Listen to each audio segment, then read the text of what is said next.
김동호 목사는 현 문재인 정부가 들어서는데 크게 일조한 사람입니다. 박근혜 대통령을 탄핵하는데 여론을 선동하며 앞장섰던 사람이기 때문입니다. 지금 대한민국이 박살나게 한 장본인이라는 말입니다. 김동호 씨는 목사입니다. 목사면 바른 신앙관을 가지고 있어야 하는데 이분은 아닙니다. 궤변론자에 가깝습니다. 자신이 하고 싶은 말을 함부로 떠드는 사람입니다. 또한 생각이 무척 짧은 사람입니다. 김동호 목사는 왕정제도와 대통령 제도를 구분하지 못하는 자입니다. 그리고 그 당시 문재인 후보가 어떤 정치를 펼칠지도 가늠하지 못하는 자입니다. 어쩌면 생각하기 싫었을 수도 있습니다. 기독교 목사라는 사람이 문재인이 당선되면 어떤 나라가 펼쳐질지를 생각하지도 못하는 자가 목사라는 직분을 달고 부끄러운 줄 모르고 살아갑니다. 우선 김동호 목사가 박근혜 대통령 탄핵에 앞장선 원인은 대한민국 역사관이 뒤틀려 있기 때문입니다. 저는 짧은 인생을 살았지만 박근혜 대통령 탄핵에 앞장서는 사람들의 공통점을 보면 박정희 대통령 시대의 역사도 모르고 업적도 전혀 모르고 자유가 무엇인지도 이해하지도 못하고 좌파들의 선동과 본인의 짧은 지식으로 독재자 타령하며 비난하는 데 열을 올린다는 사실입니다. 김 목사는 정말 아는 게 별로 없습니다. 올바른 지식도 없습니다. 목사직을 달고 하나님의 뜻을 전하지 않고 자신의 감정으로만 충실히 설교하는 목사일 뿐입니다.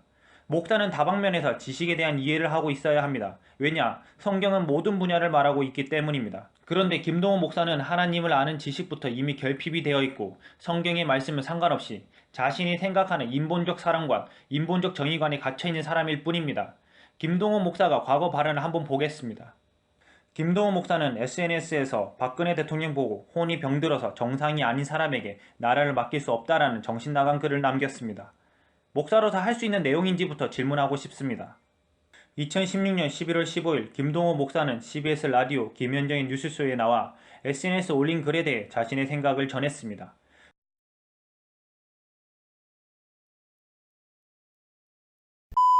국정이고 온 국민이 농단당했다. 그런데 그분이 혼이 비정상이다. 그런 언어를 쓰셨다. 그러니까 제가 생각하기에는 저분이 혼이 비정상이다라는 생각이 들었다고 덧붙였습니다. 제가 김 목사님에게 질문을 하겠습니다. 목사는 무엇을 하는 사람입니까? 성경에도 혼이라는 말을 사용합니다. 그 말을 사용하는 게 잘못입니까? 대표적으로 성경의 히브리서 4장 12절, 데살로니가전서 5장 23절 등 이외에도 많은 구절에 혼이라는 말을 사용합니다. 그게 잘못이라면 김 목사님도 강대상에서 설교하면 안 되는 것이고 김 목사님도 혼이 비정상입니다. 그리고 만일 혼이 병들었으면 대한민국 국민으로서, 대한민국 목사로서 대통령을 위해 기도해야 하는 거 아닙니까? 성경에 이렇게 써 있습니다. 디모데전서 2장 1절 2절 말씀입니다. 1절 그러므로 내가 첫째로 고난오니 모든 사람을 위하여 간구와 기도와 도고와 감사를 하되 2절 임금들과 높은 지위에 있는 모든 사람을 위하여 하라. 이는 우리가 모든 경건과 단정함으로 고요하고 평안한 생활을 하려 함이라. 김 목사님, 박근혜 대통령을 위해 기도하셨습니까? 제가 목사님에 관해서 알아보니 기도는 없고 발언들을 보면 목사가 아니라 교회 안 다니는 사람과 같습니다. 목사라는 명예를 달고도 성경을 안 보시나 봅니다. 또 이런 발언도 합니다. 100만이 모인다는 자체가 민도를 이야기한다. 어떻게 평화적일 수 있느냐. 그래서 나는 도리어 우리나라 괜찮다. 이거 망하지 않겠다라는 생각을 했다고 상심한 국민들을 위로했다. 김 목사님, 나라가 망해가고 있습니다. 촛불을 들어 광화문을 채우는 게 진실입니까?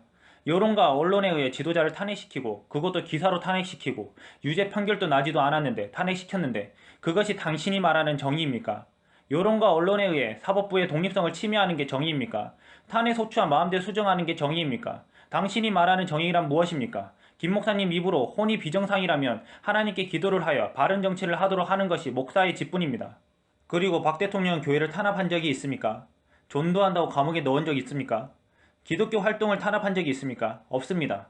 장로교 목사이니 칼빈 목사님이 누구신지 아시겠네요.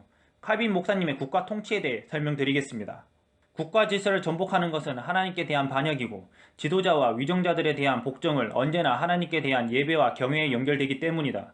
그러나 만일 지도자들이 하나님의 권위를 찬탈하는 경우 그들은 하나님께 대한 범죄를 제외한 한도에서 복종이 취소된다. 지상의 군주들이 하나님께 반항할 때에 그들은 그 권력을 버렸으며 사람으로 인정받을 자격을 상실했다. 우리는 그들에게 복종하기보다는 전적으로 대항해야 한다. 이 부분을 직역하면 그들의 머리에 침을 뱉어야 한다라는 말입니다. 박근혜 대통령은 하나님께 대한 예배와 경외를 막은 적이 없습니다. 중국처럼 교회를 다이너마이트로 폭발시킨 적도 없습니다. 하나님의 권위를 찬탈한 적이 없습니다. 만약에 이런 일이 일어났다면 저도 강력하게 대응하고 탄핵에 앞장섰을 것입니다. 하지만 그러지 않았습니다. 그런데 김 목사님은 선을 지나치게 넘었습니다. 당신이 장로교 목사라는 게 부끄럽고 유감스럽습니다. 신학교도 장로교 신학교이면서 칼빈 신학 공부 안 하신 모양입니다. 김동호 목사는 2016년 11월 20일 자신의 SNS에 시위 참여 소감을 남기면서 현대판 출애굽기를 읽고 있는 기분, 애굽의 바로를 보고 있는 느낌이라고 밝혔습니다. 김 목사는 애굽의 바로가 악행을 행할 때 하나님은 모세를 왕궁으로 보내어 바로 앞에 서게 하신다며 하나님의 사람은 굴에서 기도할 때가 있고 불의 앞에서 당당하게 서야 할 때가 있다고 말했습니다. 김 목사님은 박근혜 대통령을 애굽 바로로 비유하고 있습니다. 성경을 자기 멋대로 난도질을 합니다. 우선 바로는 애굽 왕입니다. 모세와 유대인은 애굽 사람이 아닙니다. 여기서 이미 틀렸습니다. 지금으로 말하면 서로 국적이 다른 사람입니다. 하지만 박근혜 대통령과 국민은 국적이 같습니다. 대한민국 국정을 가진 사람들입니다. 촛불 상황을 출애굽으로 비유를 들었다는 자체만으로 틀렸습니다. 적절한 비유가 아닙니다. 그리고 이 비유가 맞다면 촛불 시위에 참여한 사람들은 제2의 현대판 가나안 땅으로 떠나야 합니다. 안 떠나고 뭐합니까? 떠날 곳이 있고 떠나야 맞는 비유입니다. 또한 애굽 바로왕은 말 그대로 왕입니다. 박근혜는 대통령입니다. 정치 제도를 전혀 이해하지 못하고 있습니다. 쉽게 말해 왕은 평생 하는 자리이고 대통령은 5년 단임입니다. 이해가 되십니까? 애굽의 바로가 악행을 행했다고 하는데 박근혜 대통령은 악행을 저지르지 않았습니다. 애굽 바로의 악행이 무엇인지 알아보면 출애굽기 2장 23절 여러 해 후에 애굽 왕은 죽었고 이스라엘 자손은 고된 노동으로 말미암아 탄식하며 부르짖으니 그 고된 노동으로 말미암아 부르짖는 소리가 하나님께 상달된지라. 히브리인들이 애굽에서 노예 생활하고 있는 장면입니다. 다시 질문하겠습니다. 박근혜 대통령이 대한민국 국민들을 노예로 부렸습니까? 북한 김씨왕조처럼 채찍질하고 고문하고 죽이고 이랬습니까?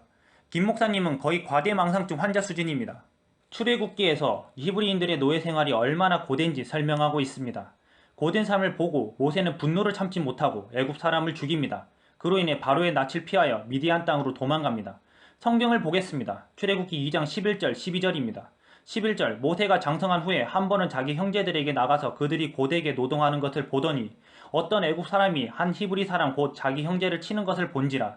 12절 좌우를 살펴 사람이 없음을 보고 그 애굽 사람을 쳐 죽여 모래 속에 감추니라.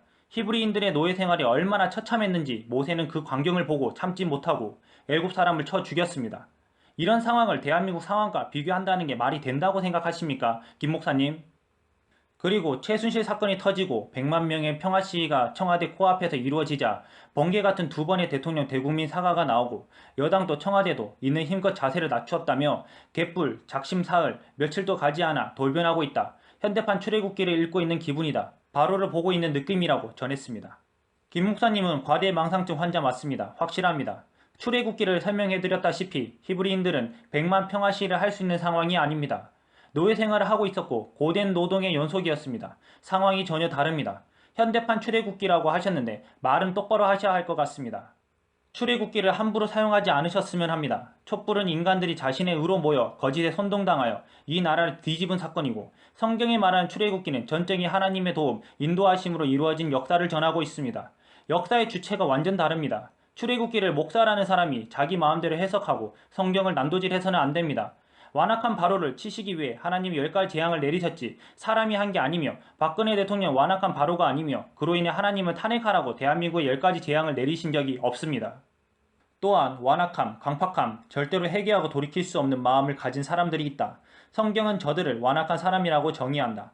강팍한 마음을 가진 사람들이라고 정의한다. 저들에게 임하는 건 심판밖에 없다며 하나님께서 이 정권을 대충 심판하시지 않고 끝까지 깨끗이 심판하시려는 모양이다. 아예 새 판을 짜시려는가 보다라고 했다. 촛불 때문에 지금의 대한민국이 작살나고 있습니다. 그리고 김 목사님, 당신의 몫이 너무나도 큽니다. 완악함, 강팍함, 절대로 회개하고 돌이킬 수 없는 마음이라고 온갖 나쁜 말은 다 가져와서 박근혜 대통령에게 가져다 붙입니다. 당신이 그러고도 목사입니까? 한 영혼을 사랑하고 기도해야 할 목사가 할 소리입니까? 목사 입에서 해서는 안 되는 내용입니다. 절대로 회개하고 돌이킬 수 없는 마음이라고 목사가 입 밖으로 내뱉으면 안 되는 말입니다. 이 문장이 얼마나 큰 성령 해방죄인 줄 모르십니까? 사람의 마음을 돌이키는 일은 하나님이 하시는 일이지 김 목사님이 함부로 판단하고 천국과 지옥을 나누는 심판자가 아니라는 사실입니다. 자신의 위치까지 망각하는 모양입니다. 김 목사님은 모든 권세자들을 위해 기도해야 할 목사이자 크리스찬입니다. 김 목사님이 잘났다고 써놓은 글은 당신에게 가장 어울리는 말입니다. 완악함, 강팍함, 절대로 회개하고 돌이킬 수 없는 마음을 가진 사람 바로 김동원 목사입니다. 성경에서는 김동원 목사를 완악한 사람이라고 정의합니다. 당신에게 임하는 건 심판밖에 없습니다. 하나님께서 김 목사를 대충 심판하시지 않고 끝까지 깨끗이 심판하시려는 모양입니다. SNS 글 마지막에는 김 목사는 뜬금없이 영화 주유소 습격 사건 대사 하나가 생각난다며 난 한 놈만 패라고 썼습니다. 네가 그렇게 싸움을 잘해? 이 말은 목사가 할 소리가 아니며 정신질환자 같습니다. 김동호 목사는 조용히 자숙하며 사시길 바랍니다. 목사라고 호칭도 불러주고 싶은 마음이 안 생깁니다. 목사다운 짓을 해야 목사라고 부르죠. 깊이 회개하며 남은 여생 잘 지내시길 바랍니다. 이상입니다.